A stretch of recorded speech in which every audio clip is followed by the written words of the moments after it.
तो दिन भर के रिवीजन के बाद शुरू करते हैं पाठशाला में पहला सब्जेक्ट। राष्ट्रीय प्रतीकों पर भारी वोट बैंक की सियासत की एक क्लास है हुक्म। आज आपके सामने वो चौंकाने वाला चैप्टर खोलूंगी जिसे कांग्रेस और तुष्टीकरण की सियासत करने वाली तमाम पार्टियां आजादी के बाद से ही देश से देशवासियों से छिपाती आ रही है। ये वो इंपॉर्टेंट चैप्टर है जिससे उस बड़े सवाल का जवाब मिल जाएगा। छिपा है आजादी की लड़ाई में जो गीत राष्ट्र एकता का प्रतीक हुआ करता था, उसे देश को बांटने का सांप्रदायिक हथियार क्यों और कैसे बना लिया गया। तैयार हो जाइए। आज कांग्रेस पूरा वंदे मातरम यानी जो 6 छंद है वो गाने से मना कर रही है। अड़ गई है कि पहले 2 स्टैंजास जो हैं वही गाएंगे। इसे लेकर राजनीति शुरू हो चुकी है। इस चैप्टर का खुलना इसलिए भी जरूरी हो जाता है। 15 अगस्त के मौके पर कांग्रेस मुख्यालय से जो तस्वीर सामने आई वो सबने देखी। सोनिया गांधी वंदे मातरम के दूसरे स्टैंजा के खत्म होने के बाद अचानक कुछ इशारा करने लगती हैं। उनके हाव भाव से दिख रहा है कि वो किसी चीज को लेकर चिंतित हैं, नाराज भी दिख रही है थोड़ी सी।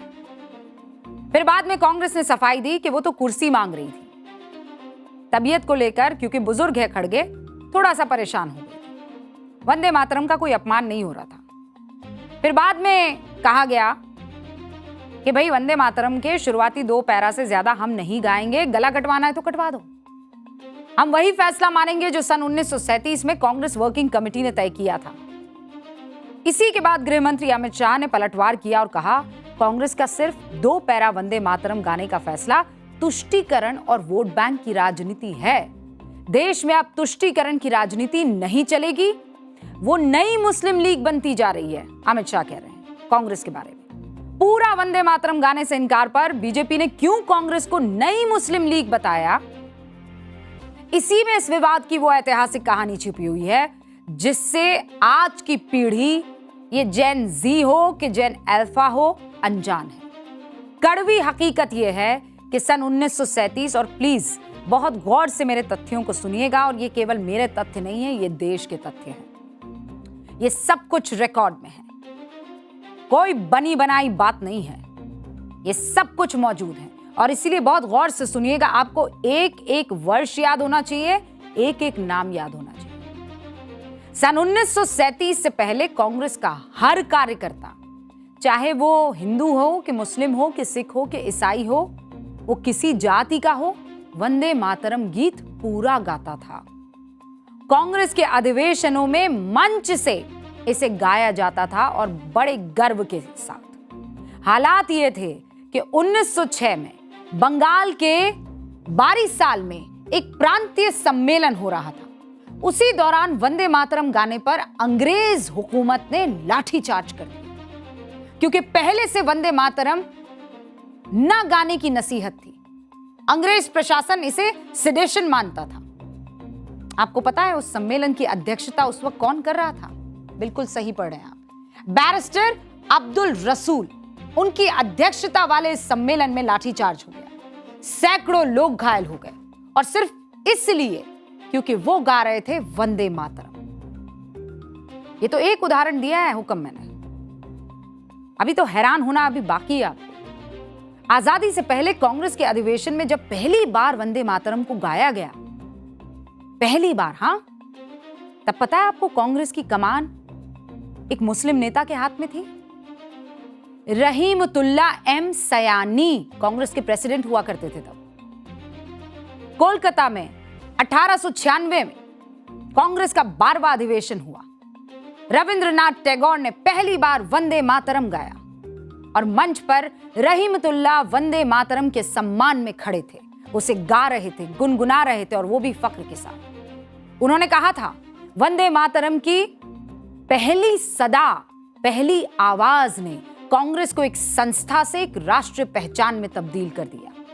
यह हमारी आजादी का तराना है जो हर भारतवासी को जोड़ता है। उसके बाद से ही वंदे मातरम कांग्रेस के हर अधिवेशन का अभिन्न अंग बन गया। और फिर कह रही हूं, अभी तो आप हैरान होंगे, 6 अधिवेशन आपके सामने रख रही हूं। वंदे मातरम के बगैर वो पूरा नहीं होता था। ये 6 अधिवेशन जहां बगैर किसी रोक टोक के पूरा का पूरा वंदे मातरम गाया गया। कांग्रेस की अध्यक्षता तब मुस्लिम चेहरे कर रहे थे। शुरू करूं मैं?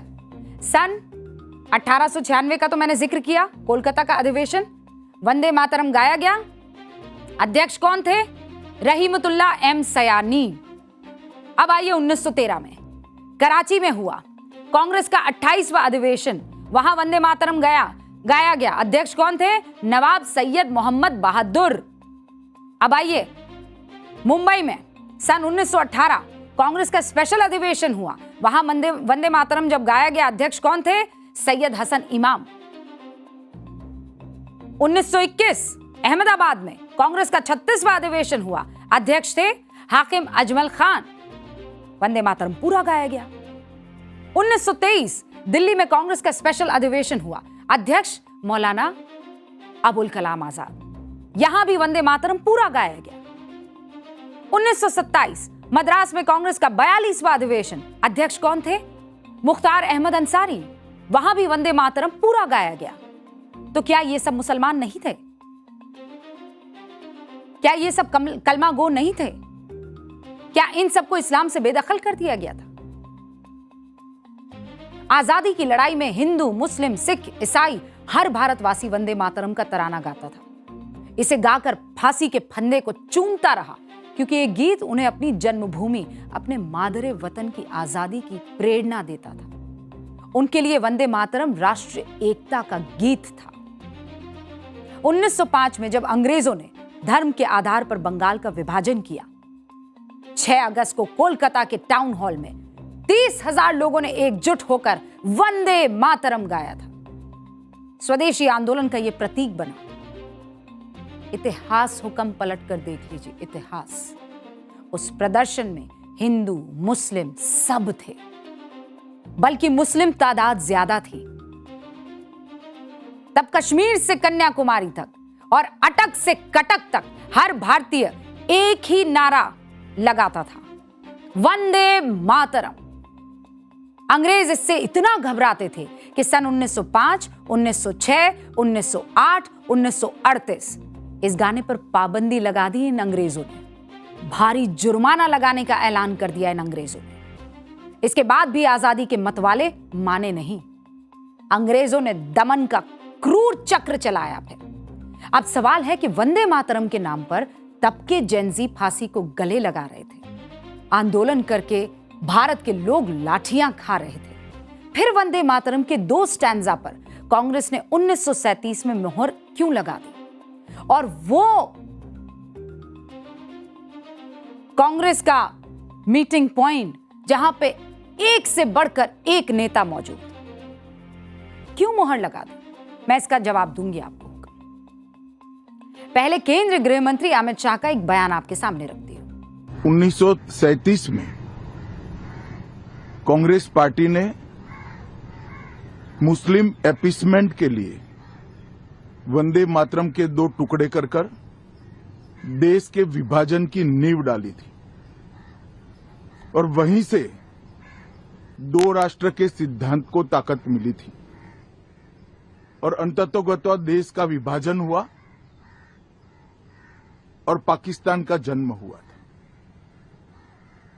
आज जब वो ऐतिहासिक गलती को नरेंद्र मोदी सरकार ने सुधारकर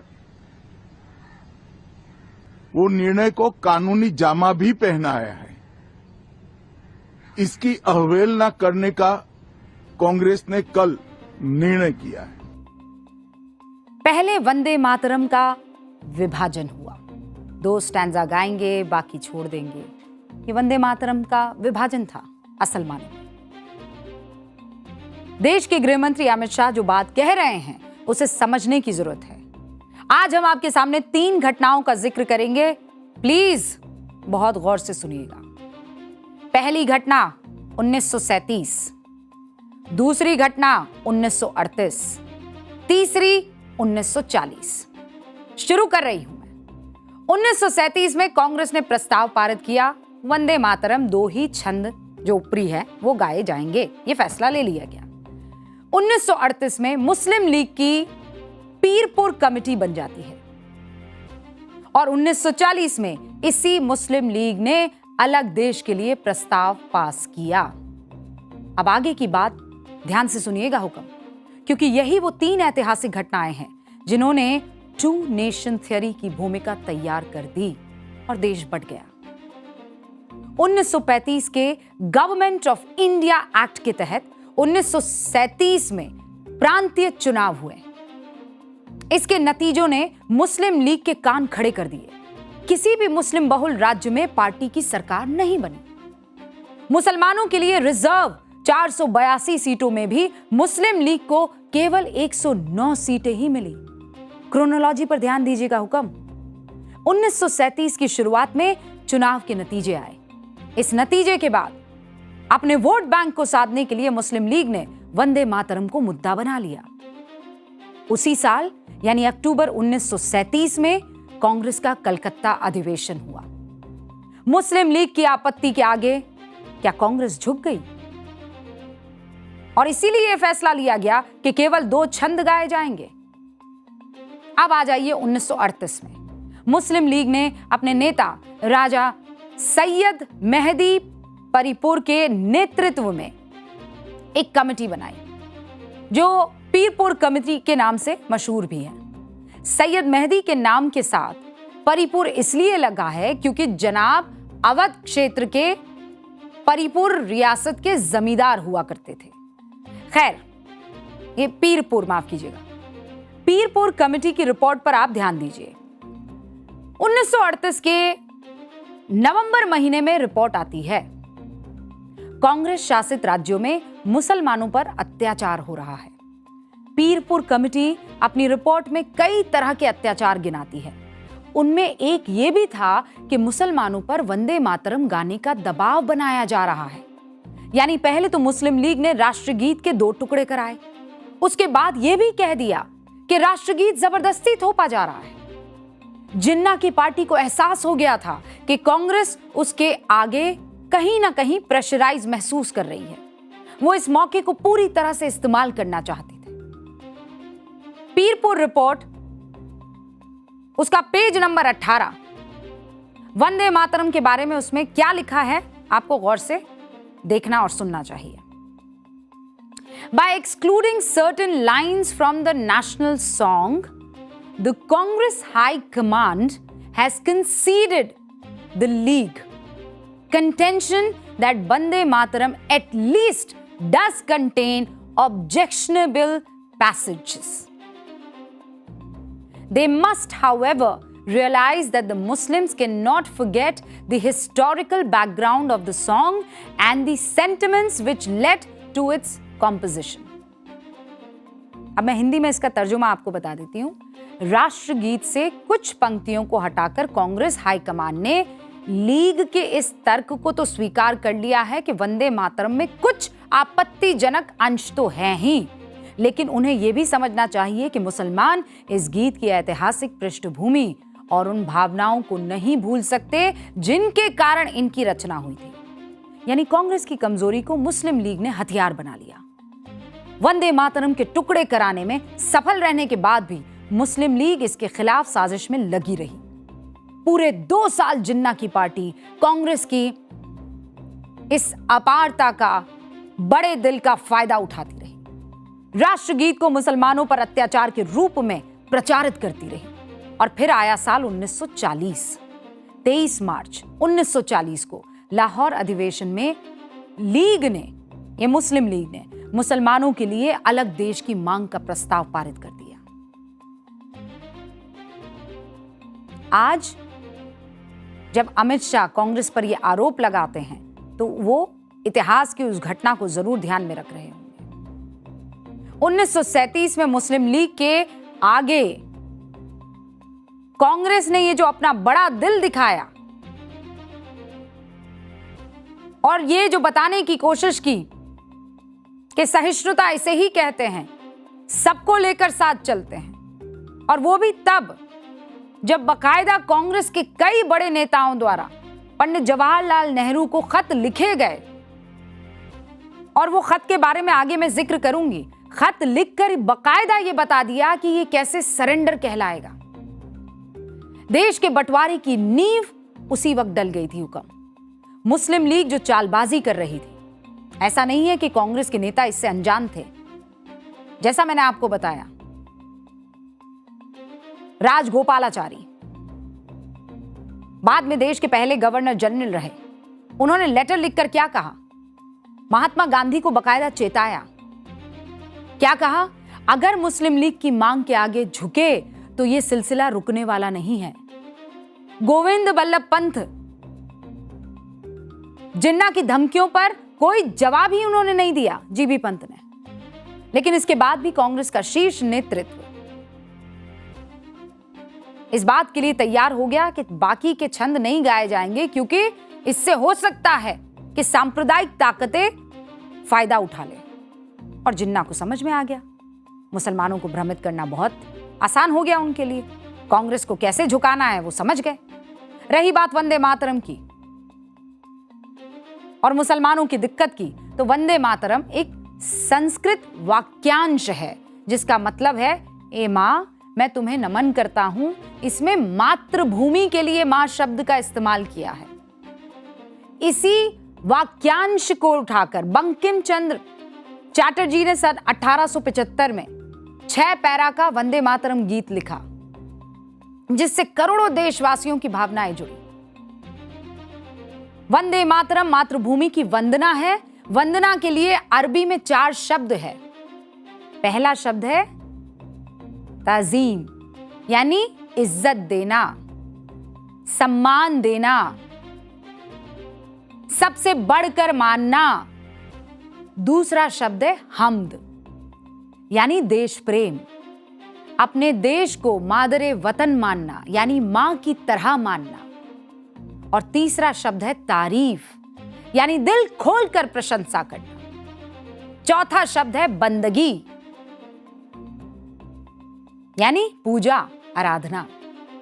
वंदे मातरम को पूरा मुस्लिम समाज इसलिए गाता रहा क्योंकि इसमें वो ताजीम, हम्द और मादरे वतन की तारीफ मानते थे। ये सही भी था। इस मामले पर कारी अबरार, जो इस्लाम के जानकार हैं, उन्होंने क्या कहा आप सुन लीजिए। जो लोग वंदना का विरोध कर रहे हैं, वंदे मातरम का विरोध कर रहे हैं या वंदे मातरम का अपमान कर रहे हैं, सिर्फ मुसलमानों को खुश करने के लिए, सिर्फ मुसलमानों के साथ तुष्टीकरण की सियासत करने के लिए, मैं उन तमाम ऐसे लोगों से कहना चाहूँगा कि इस्लाम के अंदर देश की ताज़ीम करना, देश की हम्द करना, देश की वंदना करना कहीं मना नहीं किया गया है। मुस्लिम लीग ने यहां सत्ता की राजनीति के लिए बड़ा खेल किया। कांग्रेस कौन सा खेल कर रही है?